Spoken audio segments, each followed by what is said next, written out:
So LeBron James is about to begin his 7th season with the Los Angeles Lakers. And when he first arrived, he arrived to a lot of fanfare, a lot of optimism. A lot of people thought, are the Lakers finally back to being one of the preeminent franchises in the NBA after spending about 5 years in the wilderness? But when we look back on his run with the Lakers, has it actually been a success? I mean, they won a title, but ever since then, things have gone downhill. For most teams, you win a title, that's a success. That's all that matters. If that happened to the Blazers, we'd be happy forever. But it's LeBron James, it's the Los Angeles Lakers, so, I think you can generally ask the question.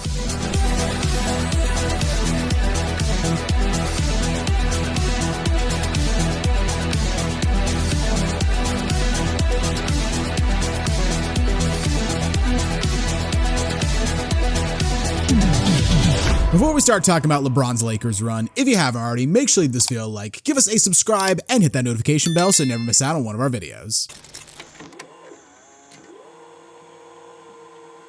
So from the 2013-14 season till the 2017-18 season, the Lakers actually had the worst winning percentage in all of the NBA. Prior to the 2013 playoffs, they'd only missed the playoffs 5 times in their entire history, and by 2018, they were on a 5-year streak of missing the playoffs. I think without question, the lowest point in Lakers basketball history. That stat says it alone. 5 times in your history not making the playoffs? What the Kings, how many years was it that they didn't make the playoffs? 16 straight. Yeah, 16. Yeah, that was the lowest point in their history. They had some nice young players. They just drafted Lonzo, Brandon Ingram, Randall, Kuzma. They had Caruso, Hart. If you fast forward and that team was healthy today, that's like a decent playoff team, maybe like a 6-7 seed or something. That team could win 45 games in the East. Yeah, in the East especially. But back then they weren't really good, and it was so damn annoying because you still had to see them on TV every single night. I know it was fun to watch Lonzo, I guess. Like we said, they had a nice young core, but we don't want to see them on TV all the damn time. Yeah, I don't want to see the Lakers losing 25 games a year on national TV. I don't want to look at the TNT lineup and be like, oh, great, I get to watch the 15-win Lakers getting blown out by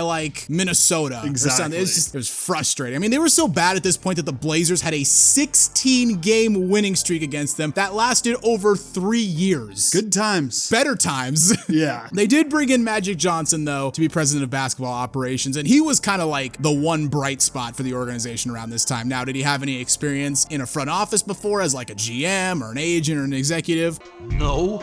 But he was Magic. And the Lakers' big problem around this time was that they consistently tried to get big name free agents and they whiffed every single time. So the feeling was you bring in Magic, he's obviously one of the greatest players of all time. He's affable. Who doesn't love Magic Johnson? The feeling was he could come in, he could convince the big names that he was building something in LA and he could get the Lakers back to where their fans believe they rightly should be. And it didn't take him long because in the 2018 offseason, the man landed LeBron James. I was trying to tell you it was gonna happen. I was in denial. You were in complete denial. The 76ers would have been a good fit. Rockets were rumored, but it kind of just felt like it came down to Lakers or Cavs. I think even Savannah James said, Bron, we're either staying in Cleveland, we're staying home, or I'm living that life in Los Angeles. And he goes to LA, which was probably the biggest free agent signing since Shaq, or I would put the decision in its own category, but really, since Shaq and outside of LeBron going to the Heat, it's very rare the best player in the league leaves somewhere else in free agency. Fucking ruined my day. I was on a lake day with my family. We were getting ready to go out on the boat, and I got that Woj bomb, and I was just like, oh, for fuck's sake. But the rest of the roster around LeBron, signings were kind of all over the place. They brought back KCP and Alex Caruso, which in the long term would prove to be great ideas. But other than that, they brought in Rondo, Lance Stevenson, JaVale McGee, Michael Beasley, and Tyson Chandler. Good players, but a lot of characters and a lot of personalities on that roster. Well, remember Colin Cowherd kept making that argument tough guys. Yeah, exactly. They brought in tough guys. That's what you need to win now. You need some tough guys that play defense. You don't need shooting. Oh, no. Hell no. The Warriors didn't prove that or anything. For some reason, the Lakers opened their season on the road in Portland, so we had to be at this game. Why the hell the NBA did this? Most money we've ever spent on a ticket. We've gone to playoff games. We've gone to conference finals games. Haven't gone to an NBA finals and probably never will. Hey, but stop it. But this was still the most money we ever paid on a ticket. Forward 6'8" from St. Vincent, St. Mary, Ohio, number 23. LeBron James. I'll pay $400. Of course, we had that iconic opening sequence where LeBron dunked, and then Dame dunks, and LeBron dunks again. Terry Stott should not have called a timeout. The momentum was just so good, but Blazers finish them off. Nick Stauskas goes for 24 on 8 threes, and it was a tough start to the season for the Lakers. Yeah, I mean, the NBA gave them the Blazers on the road, then the Rockets and Spurs at home, which, first of all, why did they not start the season at home? I don't get that. Like, you would have thought that the NBA would have been like, here's the Kings on opening night, and they could sell it as like, oh, it's the California rivalry, to dress it up as the fact that they're giving the Lakers a gimme on opening night with LeBron. But like, I'm still shocked to this day that of all teams to go on the road to Golden State. Exactly. Or go on the road to fucking, I don't know, some other like Dallas or whatever. They gave it to Portland of all teams. But yeah, tough start for the Lakers. They start 0-3. They eventually leveled out though, and hey, they actually broke their 16-game losing streak to the Blazers, and they were 20-14 after just thumping the Warriors on Christmas Day. This was the infamous Lance Stevenson air guitar game where he hit that three at the end of the third quarter and then just busted out the air guitar. I mean, it was a great win for the Lakers, but it also was kind of where their season turned to shit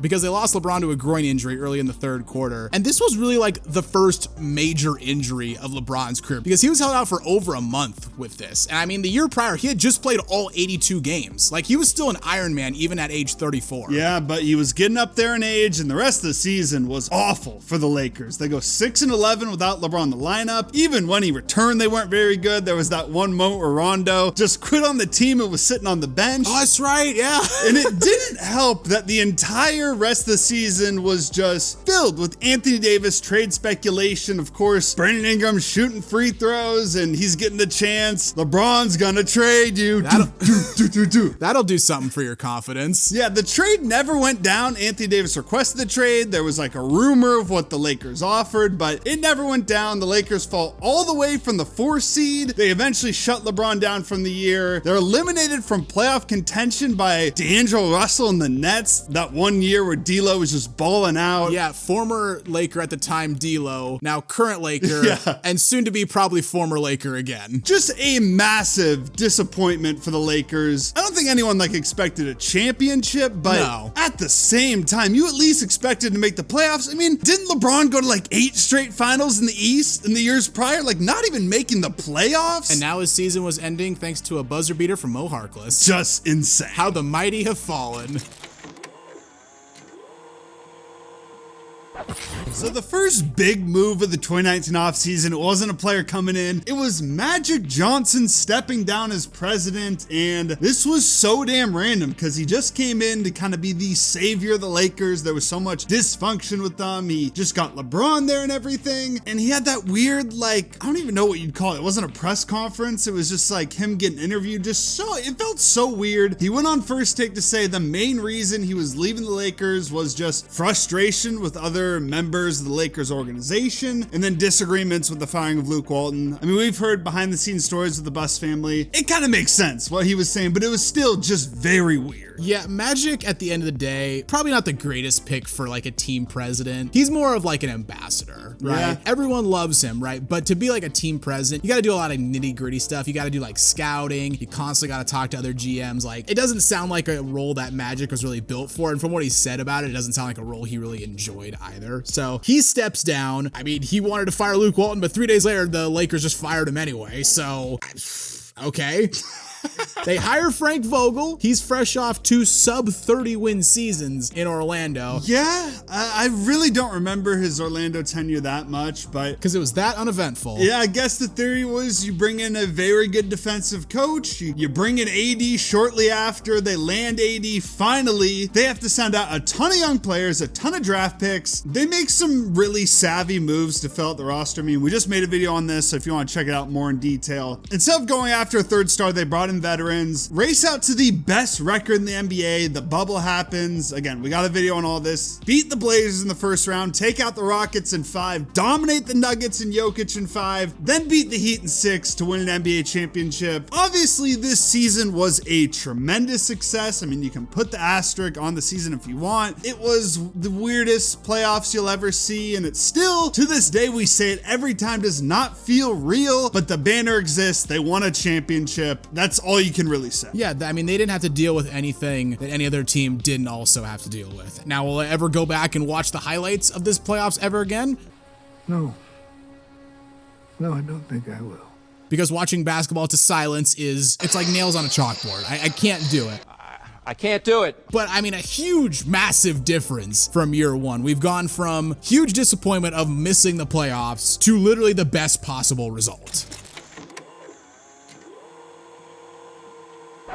So the 2020 to 2021 season, another weird one. It was kind of the half COVID year where for most of the year teams were playing in front of either an empty stadium or a mostly empty stadium. Lakers actually made a really good draft pick. They took Jaden McDaniels with the 28th pick. The only problem is they traded both him and Danny Green to Oklahoma City for Dennis Schroeder. They also traded JaVale McGee to the Cavs in exchange for Alfonso McKinney and Jordan Bell. They let Dwight, Avery Bradley, and Rondo walk in free agency, and they brought in Montrezl Harrell, Wesley Matthews, and Marc Gasol. People were like, oh, you know, Marc Gasol, former All-Star, Wesley Matthews, decent 3-and-D player, and hey, Trez was a really valuable role player for your crosstown rivals. None of that turned out to be true. God, this was a bad offseason. Yeah, Marc Gasol was okay for them, but besides that, Montrezl Harrell was a big disappointment because for the Clippers, he was really good, and ever since then, I don't know really what happened to him, but his career went downhill. Still going into the season, expectations remained high. I mean, they're coming off a championship. Expectations were high, hoping to repeat, and by mid-season, they were one of the top 4 teams in the West. They were pushing the Suns for the 2nd seed. Then LeBron goes down with that ankle injury. At the time, the Lakers were only a game behind the Suns for 2nd. They were also only 6 games in front of the 9th place team, so classic just logjam the Western Conference, but they were pushing for the 2nd seed. But after LeBron got hurt, things just fell apart. LeBron would miss over a month. He'd come back for 2 games, then miss 6 more before playing the final 2 games of the season. And over that time, they went from being the 2nd seed all the way down to the 7th seed. They didn't finish the season strong. They won their last 5 and held off Golden State, who was right behind them trying to get up. But I mean, 42 wins, tied with the Blazers and Mavericks, but because of tiebreakers, they're stuck in the play-in. Not what you want to see coming off an NBA championship, and not what you want to see for an old team coming off a short off season. You got to play in the inaugural play-in. I was going to say, it's what Adam Silver wanted to see. Oh, absolutely. He got a play-in game of LeBron and Steph against each other in LA in primetime. He was licking his chops. And of course, Golden State and LA gave us one hell of a game. LeBron hit that deep 3 over Steph with a minute to go, where apparently he saw 3 rims. Look, we've danced around this a whole lot. LeBron's a fucking liar. I'm sorry. He would never. He is. There's no fucking way he saw 3 fucking rims. I'm calling you out on this one, Bron. Please don't send the black SUVs. No. So the Lakers, they knock off Golden State. They qualify for the playoffs against Phoenix. And looking back, at least if you look at ESPN's predictions for this series, they were heavy favorites against Phoenix. Of the 18 experts who made picks on this series, 17 of them picked the Lakers. And on the surface, it makes sense. I mean, the Lakers in a lot of people's eyes were only the 7th seed because LeBron missed a month. And they were playing a Phoenix team that was really good in the regular season, but this was their first playoff appearance in 10 years. Yeah, they dropped game 1 in Phoenix, but they rebound to win game 2 thanks to LeBron, AD, Schroeder, and Drummond combining for 96. Then they dominate game 3 to take a 2-1 lead in the series, and it kind of seemed like, you know, they were going to carry on and maybe win in 5 or win in 6. But game 4 is when it all started to fall apart, and it really started when Anthony Davis went down the 2nd quarter with a groin injury. He'd have to leave the game. Without AD in the 2nd half, they fall the Suns 192. He also had missed game 5, and they just got their shit pushed in. They lost 115-85. And then in game 6, AD tried to give it a go, but he'd have to leave in the middle of the 1st quarter. He was just in too much pain, and Booker lit them up, dropped 47 points, and LeBron loses in the 1st round for the first time in his entire NBA career. Yeah, this season was definitely a mixed bag for the Lakers. Obviously, it's incredibly disappointing coming off a title to go out in the 1st round. But at the same time, this season, I feel like a lot of people thought like it's kind of just a missed opportunity. You know, you catch some injuries at a bad time. LeBron goes out for a month near the end of the season, so you drop in the standings, and then you lose AD. Of course, Lakers fans love to bring up, well, if AD hadn't gotten hurt, we would have beaten Phoenix. What they don't often mention is the fact that Chris Paul was also injured for a couple games in this series. So if he remains healthy the whole time, I mean, I think Phoenix wins either way, but yeah, disappointing, but more so chalk it up to like injuries at the time. Then coming off that disappointing playoff run in 21, they got right to work and just said, you know what, we lost 1 playoff series, let's just overhaul the entire roster. I mean, that doesn't sound like the Lakers at all. No, they wouldn't do anything drastic like that. First, they'd bring in some ghost of some old Lakers championships. You bring in Trevor Ariza from those Kobe titles, and then Dwight and Rondo from the title. Carmelo leaves Portland. He goes down to LA. They bring in Kent Bazemore, Wayne Ellington, DeAndre Jordan, Malik Monk, and Kendrick Nunn. Meanwhile, they lose Caruso. Huge loss there. They lose Drummond, Schroeder, KCP, another big loss, Marc Gasol, Trez, and Kyle Kuzma. So that is 3 main players from that title team. I guess you're bringing back in Dwight and Rondo, but they were washed up at this point. But their biggest addition was trading for former league MVP Russell Westbrook. And now we know Russ is kind of more of a role player, guy that comes off the bench. At the time, like he was coming off a great season with Washington. He was very good with the Wizards. I mean, I think it took him like 47 games with the Wizards to be their all-time leader in triple doubles. He was still very good for them. I mean, Russ was coming off a great season with the Wizards, but there were definitely some concerns with his fit with this roster. Also, there was concerns about, well, maybe this team's too old. You know, are they going to be as good on defense as they were in the past? But I mean, still, they were considered a prohibitive favorite to win the NBA championship. And we got that infamous graphic where it says, you know, can we just skip to the NBA finals? And it features the Lakers and the Nets. Oh, that's a hell of a plan. You sit down with a panel of chimpanzees and a bucket of crack and come up with that one. I'll take things that age poorly for 1,000, Alex. That's one of those great NBA Twitter moments to look back on. Yeah, to put it mildly, this team was an unmitigated disaster immediately. And when I say immediately, I mean literally the first game of the season. It was clear that the Russ experiment in LA was not going to work. On opening night against Golden State, he had 8 points on 4 of 13 shooting with 4 turnovers, 4 fouls, and by far the worst plus minus on the team at -23. And from there, they just really never got better. I mean, they hovered around 500, but for a team that was coming off a title like a year and a half ago, that is just not a good look. And the low point came against the Portland Trailblazers. They travel up to Portland. They were 26-30 at the time. They were in the 9th seed at this point. They need wins. Yeah, they desperately need a win against a Portland team that desperately needs to lose more because they were trying to tank. It was essentially just Anthony Simons and Yusuf Nurkic holding it down. And a summer league team. Yes, just with some other bums that are not in the league anymore. Who knows what they're doing. And they lost the game 107-105. And didn't James Worthy call this the worst Lakers loss he had ever seen? Yep, he did. I mean, come on. You have LeBron and AD both playing. Russ sat this game, by the way. So this was their chance to prove like, okay, Russ is the problem. And you go on the road and you lose to this Portland team? We were starting CJ Ellaby. We played Keljin Blevins for 10 minutes. 10 whole minutes. Overall, this, I mean, wasn't the most disappointing team of all time because at least the other major super teams in the past had all at least made the playoffs, like the 2013 Lakers snuck in, 2019 Celtics, they made it to the second round, 2022 Nets, they made it. This team missed the playoffs entirely. Not only did they miss it by a lot. And let me get the LeBron PR in here too. He was actually incredible this season in scoring. It was the first time he had averaged 30 plus points since the damn Bush administration. Like, he was trying, but the team as a whole, it didn't work. Russ was a terrible fit. A complete disaster of a season.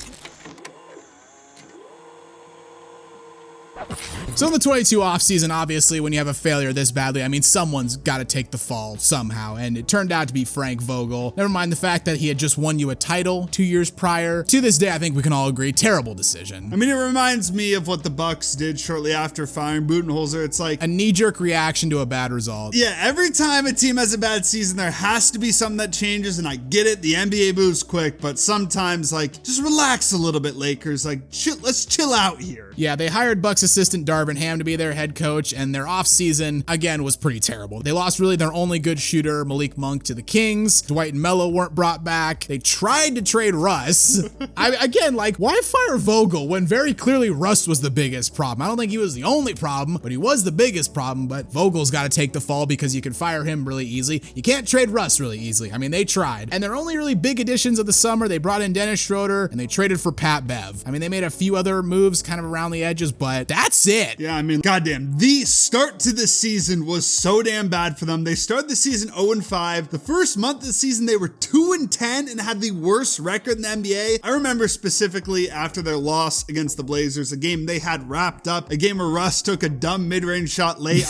I hopped into the Twitter spaces for all the Lakers fans, and it was glorious. But after that, they had some actually very good trades to save their season. They landed Malik Beasley, D'Lo, and Jared Vanderbilt in the trade. They also traded for Rui Hachimura like a week before that. And above all, they got rid of Russ. Yeah, Russ gets too much blame for it and everything, but at the same time, they played a lot better once he was gone. They went 18-8 the rest of the season, rose from the 13th seed all the way to 7th. They got home court in the play-in, and the last 26 games of the season was the emergence of Austin Reeves as a semi-star, and really he doesn't even deserve that. It's just kind of, he was on the Lakers, so he got hyped up enough, but he was very good. He's a good player, yes, he's very good. Also probably worth mentioning the big historical thing that happened for the Lakers during the regular season, which was LeBron James breaking Kareem Abdul-Jabbar's all-time scoring record. Look, he did it in a Lakers jersey. Like, that's gonna mean something. To the end of time, when we see that ceremony, when we see the pictures, the iconic jump shot, the iconic photo of him hitting that fadeaway jump shot, it's all gonna be in a Lakers jersey. That's gonna mean something. I think the Lakers genuinely, like, that matters to them because Kareem obviously was a Laker. Now LeBron's a Laker. LeBron breaks that record. One of the most impressive records throughout NBA history will never be broken. I will say it was hilarious. I know it's LeBron. I know it's a huge record. The spectacle of it all where like he gets to speak to the crowd, which of course he should, but like they stopped the game that entire time. Like, I don't know. It was just still funny to me. It was a 10-minute ceremony, like in the middle of the third quarter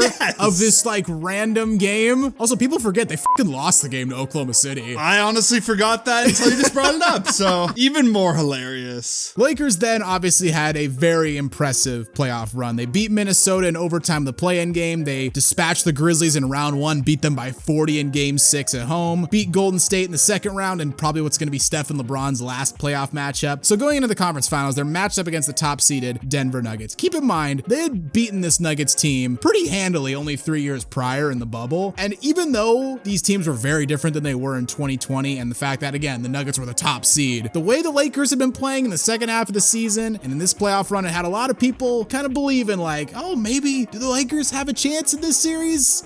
They didn't. Sort of. They played them close. They got swept, but they did play them close. Yeah, there's just something about this Nuggets-Lakers team where they can hang around to the very end, but they can never finish off the deal. I mean, if you take all the losses combined, they lost by a combined total of 22 points. So they got swept, but it was very close. Season overall was a mixed bag. Like, in the context of how it started, nightmare start. Yeah, it finished very well, but like if you take into totality, they should have never started that bad to begin with. So it felt like, yes, a very good end of the season, but it also felt very much so like unless there was another star added or a major move, this team was not good enough to win a title again. So the 23 offseason, you're coming off the conference finals and, you're hoping you can carry that momentum forward in the next season. I mean, that 18-8 run they had over the last 26 games, it's a 56 win pace over 82 games. And it seemed like they had a really solid offseason at the time. I mean, they re-signed Rui, Austin Reeves, D'Lo, and Jared Vanderbilt. You bring in Gabe Vincent, Taurean Prince, Cam Reddish, Jackson Hayes, and Christian Wood. So, I mean, on the surface, you bring back pretty much all your key role players. I mean, they lost Dennis Schroeder, but, he's not irreplaceable. Hopes were high, but this season was just a confusing and frustrating one for Lakers fans. I mean, there were positives. LeBron and AD both stayed healthier than they had in years. D'Lo had a productive season. Austin Reeves continued to improve and I think firmly established himself as the Lakers' third best player. But on the negative side, basically all the free agent signings, except for Taurean Prince, completely bombed. I mean, I was super high on this offseason, and obviously as a LeBron fan, I wanted to see him compete for another title, so I was like, it's gonna be like a top 4 seed for the Lakers, maybe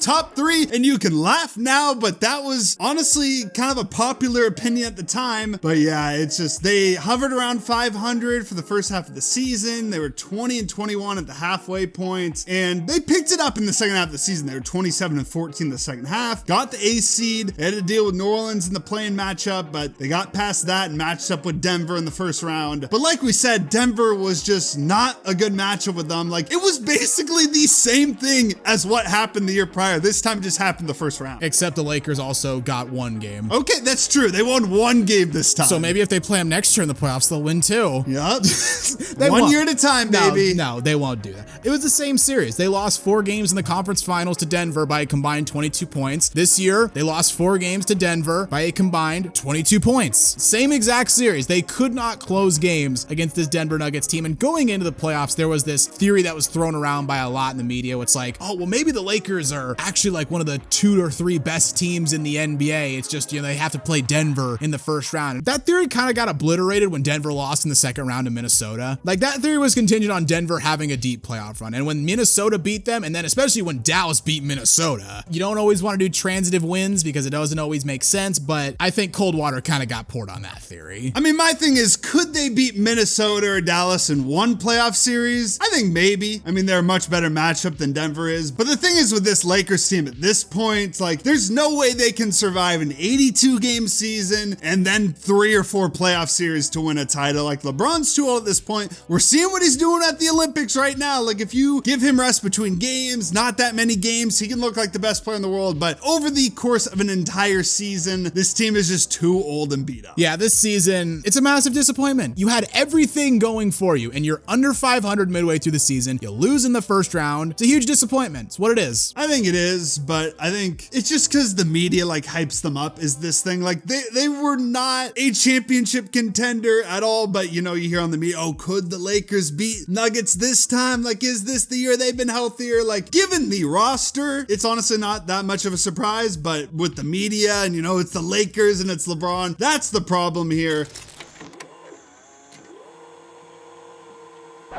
So now, over the past 6 seasons, and that's insane that there's been 6 seasons for LeBron in Doesn't LA. feel like I can't even fathom that now, but it's true. He's got an NBA championship, a Western Conference Finals appearance, 2 first-round exits, and then 2 seasons where they completely missed the playoffs. So how do you assess LeBron's run with the Lakers? Is it a success? How do you feel? It's not a failure because they won a championship. Like, you can't say his tenure with the Lakers is a failure because they did win a championship, no matter how weird that championship feels in hindsight. I'd say it's like a C+, B- though. Maybe that's being a little harsh, but I feel like there's 2 things that are going against it. One is the fact that LeBron is still playing at such a high level. Yeah. And 2 is the order of the seasons. If they went conference finals, title, first round exit, 2 missing the playoffs, I think that would feel a little better because it'd be like, okay, they had those first 2 years where LeBron was still on like the very end of his prime. They got to the conference finals and they won a title and then they slowly kind of just descended from there. The fact that we've gone missed playoffs, title, first round, missed playoffs, conference finals, first round, I mean,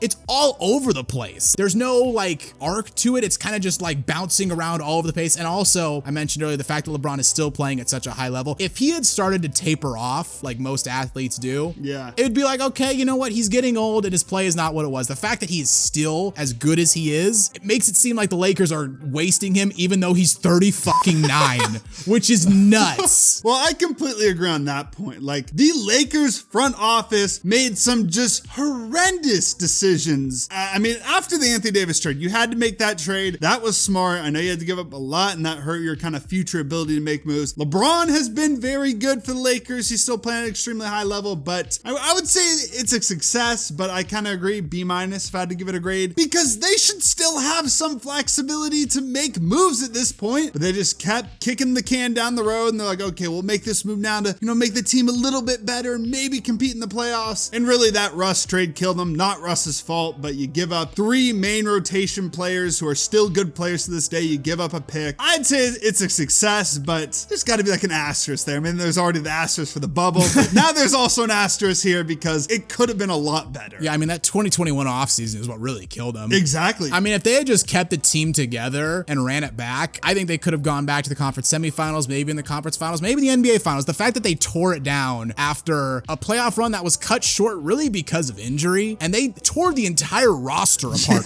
Outside of AD and LeBron, basically everyone else left, and they brought in a whole new roster of guys that did not fit together, did not work, and honestly, they've been paying for it ever since. Oh yeah, he won the midseason tournament too. That's something, all right. That's the video, guys. What do you think of LeBron's run with the Lakers so far? I'd love to hear what you have to say in the comments down below. If you enjoyed the video, consider leaving it a like, as it really does help us out. And while you're here, why not check out some of our other videos as well? And don't forget to subscribe to Synthetic Sports.